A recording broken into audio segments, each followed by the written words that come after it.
आपण नागपुरातली ही दृश्य बघतोय. ठाकरेंच्या शिवसेनेचे खासदार संजय राऊत हे नागपुरातल्या राम मंदिरामध्ये पोहोचलेले आहेत, ज्या ठिकाणी उद्धव ठाकरे यांनी आंदोलनाची घोषणा केलेली आहे. उद्धव ठाकरेंचं याच मंदिरामध्ये रामरक्षा आंदोलन होणार आहे आणि त्या ठिकाणी संजय राऊत पोहोचलेले आहेत. संजय राऊत यांच्याकडून राम मंदिरामध्ये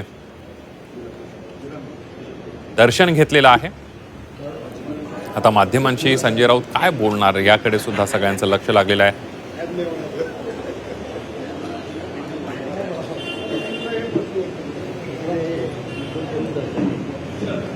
नागपूरमध्ये रामरक्षा आंदोलनाची घोषणा ज्यावेळेला उद्धव ठाकरे यांनी केली त्यावेळेला भाजप आणि ठाकरेंच्या शिवसेनेमध्ये जोरदार आरोप प्रत्यारोप सुरू झाल्याचं सुद्धा पाहायला मिळालं.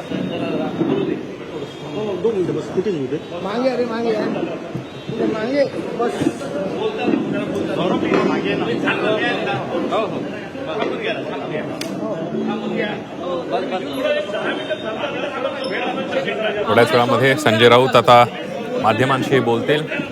ठाकरेंच्या शिवसेनेचे सगळे पदाधिकारी नागपुरातले सुद्धा संजय राऊत यांच्यासोबत उपस्थित असल्याचं पाहायला मिळत आहे.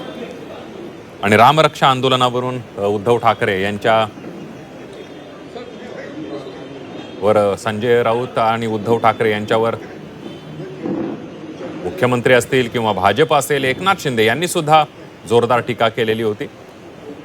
18 तारखेला ठाकरेंचं रामरक्षा आंदोलन नागपुरात होणार आहे आणि राऊतांनी याच आंदोलनाच्या पार्श्वभूमीवर मंदिराची पाहणी केली आहे आणि रामाचं दर्शन घेतलेलं आहे. तर दुसरीकडे राम मंदिरातल्या दान चोरीच्या प्रकरणावरून उद्धव ठाकरे यांनी रामरक्षा आंदोलन हाती घेतले आणि मुंबईत आंदोलन केल्यानंतर आता नागपूरमध्ये आंदोलन होणार आहे.